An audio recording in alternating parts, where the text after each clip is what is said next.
पर जब अपना ब्रह्मणत्व तेज नष्ट कर, अगर एक बूंद भी शराब कभी जीवन में जिह्वा पर पहुंच गई तो उसने अपने ब्रह्मत्व को नष्ट कर दिया, जो ब्रह्मणत्व किसी तपस्या से भी नहीं प्राप्त हो सकता।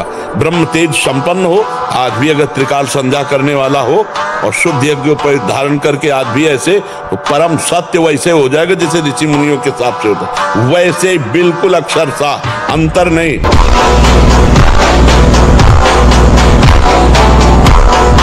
समय उसकी कुंडलनी, उसकी सुषुम्ना नाड़ी, उसकी हर नाड़ी एक्टिव होती है उस गर्मी से, आध्यात्मिक शक्ति से।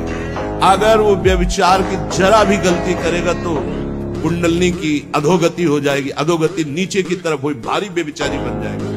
ये ऊर्ध्वगामी जीव ही सुषुम्ना मार्ग संचारी, सुषुम्ना मार्ग से संचरण हुआ, आज जीवन के लिए काम रूपी वेदना से मुक्त हो जाएगा। जे ही वो ऊर्ध्वरेता ब्रह्मचारी हुआ, संकल्प ही खत्म काम का। ब्रह्मचर्य ही परम तप है, ब्रह्मचर्य ही परम धन है, ब्रह्मचर्य परम एकाग्रता है। एकाग्रता ब्रह्मचर्य से आती है। आंख मूंदो या खुली रखो, अगर ब्रह्मचर्य ठीक, एक शीतलता, एक गंभीरता, और जिधर दृष्टि लगा उधर एकदम चिपक जाएगी जाके।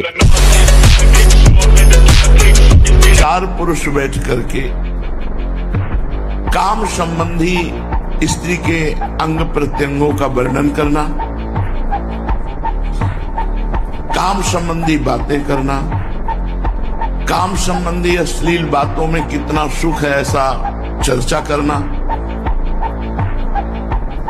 इसके चर्चा करने से चिंतन बनता है। अगर हम स्त्री संबंधी चर्चा, काम संबंधी चर्चा और काम सुख संबंधी चर्चा, तो हमारे हृदय में मनोवाह नाड़ी एक्टिव हो जाएगी, वो अपने आप हो जाएगी, और आपके पूरे शरीर से रक्त को मथ करके वीर्य निकाल देगी। वो किसी भी तरह निकले हो, तुम्हें पता भी नहीं चलेगा, निकल जाएगा। जब ब्रह्मचर्य रहा जाता है तो उसको सुविधा माया देती है ब्रह्मचर्य नष्ट करने की। ये बैठालना चाहिए। जैसे आप नियम लिए कि मैं आजीवन ब्रह्मचारी रहूंगा, तो आपको पक्की सुविधा एक समय आएगी कि आप आराम से भोग लीजिए, कोई निगेटिव नहीं, कोई नकारात्मक सोच भी नहीं आएगी, आप उसको स्वीकार करें, क्योंकि आपके व्रत को भंग करने के लिए माया ऐसी सुविधा देगी। अगर हम दस्तखत नहीं करेंगे तो मन कुछ नहीं कर सकता, तो मन नहीं प्रेरणा करेगा तो इंद्रियों की ताकत नहीं कुछ कर सके। लोग कहते हैं मन बहुत परेशान करता है, तो तुम्हारे ही पावर से तुमको परेशान कर रहा है, तुम जान नहीं पा रहे हो, तुम तो उसे मार सकते हो। जब आपके अंदर आध्यात्मिक बल होगा तो एक बार सोच लिया, अब वही होगा, चाहे आग में झोंक दिए जाए तो भी वो बात बदलेगी नहीं। देश की मिट्टी ने हमें वो दिया है जो हम कह नहीं सकते। अगर हमें ऐसी जगह जन्म होता जहाँ सांप बीची खाए जाते हैं, नहीं हो, कौन सा हो, च्यू च्यू चाव बोलते रहते हैं। अब हम लोगों को अवसर मिला है कि मन को संभाल कर प्रियालाल के चरणों में लगाए, ये जन्म हम सार्थक करेंगे। डरो मत, तुम में बहुत सामर्थ्य, तुम भगवान के अंश हो, तुम शरीर नहीं हो। ये शरीर एक तुम्हारी यात्रा के लिए गाड़ी मिली है, परमार्थ की यात्रा, तुम शरीर नहीं हो, तुम भगवान की दिव्य अंश हो, जो चाहो कर सकते हो। तुम अपने को भूल गए हो, बस इसलिए तुम कहते हो मैं नहीं कर पाऊंगा, नहीं, तुम सब कुछ कर सकते हो।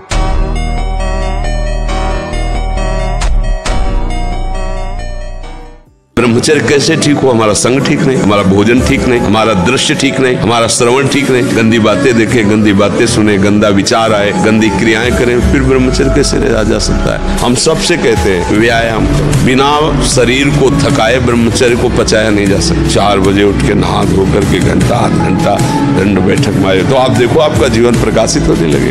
ब्रह्मचर्य ही परम तप है, ब्रह्मचर्य ही परम धन है, ब्रह्मचर्य परम एकाग्रता है। एकाग्रता ब्रह्मचर्य से आती है। आंख मूंदो या खुली रखो, अगर ब्रह्मचर्य ठीक, एक शीतलता, एक गंभीरता, और जिधर दृष्टि लगा उधर एकदम चिपक जाएगी जाके।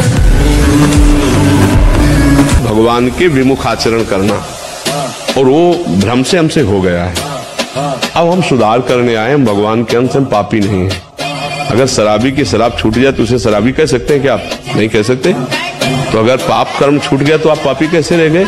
अगर आप पापी होते तो यहाँ कैसे आ जाते? और हम गलती क्या करते हैं? इसी मनीराम के बहकावे में गलियों में भटकते रहते हैं। विषय चिंतन और विषय आश्रय, ये शरीर भी एक नगर है, ये 9 द्वारों वाला एक नगर है, हम इसी में भटकते रहते हैं। संकल्पपुर में, देहपुर में रहते हैं हम, संकल्पपुर में रहते हैं, देहपुर में रहते हैं, इसी में विचरण करते हैं। पकड़ो, अगर विषय का नाश करके सच्चिदानंद रस में स्थित होना है तो जो ही कोई विषय आएगा तो सबसे पहले वो आश्रय प्रकट करेगा। आश्रय नहीं है तो आप विकल नहीं हो सकते, आश्रय नहीं है तो आप इतने घबराहट से युक्त नहीं हो सकते। ऐसे आया गया, आप तभी विकल होते, तभी परास्त होते जब आपने आश्रय दिया। चरित्र की रक्षा के लिए सर्वस्व का त्याग कर देना चाहिए। चरित्र है तो सब कुछ आ जाएगा अपने आप, और चरित्र बिगाड़ दिया तो फिर तो सब बेकार हो गया। चरित्र दोबारा नहीं आता। मान लो एक बार आप शराब पी लिए, मांस खा लिए, गंदे आचरण कर लिए, तो आप ऐसा नहीं बोल सकते कि जीवन में हमने शराब नहीं पिया, जीवन में हमने मांस नहीं खाया। अब बिगाड़ दिया आपने, अब आपको हिचक होगी, गलती बिगाड़ दिया ना चरित्र, दाग लग गया ना। ये विवेकवान भाई दाग न लगने, नहीं। कहीं भी काम करो, बैठे मत करो, मन को समय मत दो। ये बहुत बहुत दुष्ट है। या मतलब नए नए बच्चे ऐसे गलत आचरणों में फंसते जाते हैं। इसका कारण होता है बच्चा ब्रह्मचर्यहीनता, गलत आचरण, तो उससे मन पाप में होता जाता है और वही दंड देता है। और अगर हम देखो भजन करें, भगवान के कहे के अनुसार चले, तो यही मन प्रसन्न हो जाता है, यही मन आनंद देता है। ये इतना बच्चा गलत है मन की, अगर ज्यादा गलती में आ जाए तो तुमको सिखाने लगेगा कि ये सिखाने लगे, कब तक झेलोगे? यही मन सिखाता है। इसी दुष्ट मन को ठीक करने के लिए अध्यात्म है, और जब ये ठीक हो जाता है तो बच्चा चाहे जितना कष्ट हो आनंद बना रहता है, एकदम आनंद। समलो भाई, सबसे हाथ जोड़ के कह रहा हूँ, बहुत कीमती आपका जीवन है। जिस जीवन को छोटे छोटे बच्चे गांजा, भांग, अफीम, ड्रग्स, चरस, ये क्या हो रहा है? अभी आपकी 20-22 वर्ष की अवस्था है, आप व्यसन में आसक्त हो गए, आप व्यभिचार में आसक्त हो गए, तो किस बुद्धि से आप देश सेवा करेंगे? किस बुद्धि से आप अपना उद्धार या अपने परिवार को सुख पहुंचाएंगे? ब्रह्मचर्य जीवन है, ब्रह्मचर्य जीवन है, ब्रह्मचर्यहीन जीवन मृत्यु है। पूज्यपाद सिउड़िया बाबा जी साक्षात ब्रह्म, जिसको ब्रह्मचर्य धार। अब आप बताइए कि जीवनी शक्ति वीर्य, जो एक मन अन्न खाने के बाद एक बार बच्चा पैदा करने की सामर्थ्य वाला वीर अंदर आता है, और हमारे कहीं वीर की थैली नहीं है, कहीं भी नहीं है। जैसे पित्त की थैली होती है, ऐसे वीर की थैली थोड़ी है। एक मनोवाह नाड़ी है, वो रक्त की मथानी है। जिस समय हम काम, वेदना और चेतना से युक्त होते हैं, वो मंथन करके पूरे शरीर से, जब वीर शक्ति शरीर से निकलेगी तो पूरी नस नाड़ियों में तनाव होगा, और वो शक्ति बाहर वो खोखला कर देती है। ये हस्त में तुम खोखला कर देता है, हड्डी तक की शक्ति निकाल देता है। और कमर दर्द होना, माथा दर्द होना, ज्यादा विचार करने की सामर्थ्य न रह जाना, स्मृति न रह जाना, आज पशुता बढ़ रही है, पशुता बढ़ रही है। ये क्या हो रहा है? ये जो व्यवहार बन रहा है, ये धर्म में चलेंगे, इनका जीवन अच्छा होगा, ये पवित्र विचार वाले होंगे, ये भगवान को मानेंगे। वो आप दस्तखत ना करें तो कोई भी विकार आपको परास्त नहीं कर सकता। आपके मन में आ रहा है इसको गाली दें, अब हम मौन है, दिला दे भला गाली। आपके मन में आ रहा है उधर देखो बहुत सुंदर, नहीं देखेंगे। वो कह रहा है गलत करो, नहीं करें। वो आप में विकार थोड़ी है, आप दृष्टा हैं उसके, पर आप दृष्टा न रहकर जब भोक्ता बन जाते हैं तब आप उसके हर विकार को हम अपने, यार आज मन कहता है ये खाएं, आज ये मन कहता है देखें, तो देखो मन मिला रसेंद्री से तो खाने की बात कर दी, और मन मिला नेत्रेंद्री से तो देखने की बात कर दी, और मन मिल गया जनेंद्री से तो भोगने की बात कर दी, मन मिल गया श्रवणेंद्री से तो सुनने की बात कर दी। और इस सबके आप जज हैं। क्या सुनना ठीक है वही सुनो, क्या भोगना ठीक है वही भोगो, क्या देखना ठीक है वैसे ही देखो। तो अब क्या हो गया कि आप जज ना रह करके उसके गुलाम बन गए, वो जो कहता है वही करते हैं। इसीलिए ये बैठक मारे, 2-3 किलोमीटर दौड़ लगाएं, जैसा हमने बताया, खान पान शुद्ध रखें, तो वो धीरे धीरे धीरे अंतराय बढ़ता जाएगा। आप देखना अंतराय बढ़ता चला है, जैसे कि 2 दिन में, फिर 4 दिन में, फिर 6 दिन में, फिर ऐसे 40 दिन में धीरे धीरे अंतराय बढ़ता, फिर ऐसा होता है कि ठीक हो जाता है।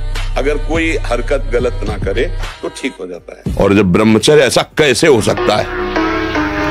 बल है ना, अध्यात्म बल, शारीरिक बल की बात नहीं कहते, ऐसा कैसे हो सकता है? यदि एक बार ऐसा हुआ तो 1000 बार मैं प्रयास करूंगा और इस पर विजय। वो मतलब एक जिद्दी स्वभाव, एक निष्ठा, उसी से आती है, उसी से। पहले खेती जोतते थे ना किसान, एक फार वाला होता था और पूरे खेत को उसी से जोतला है, बलवान होते।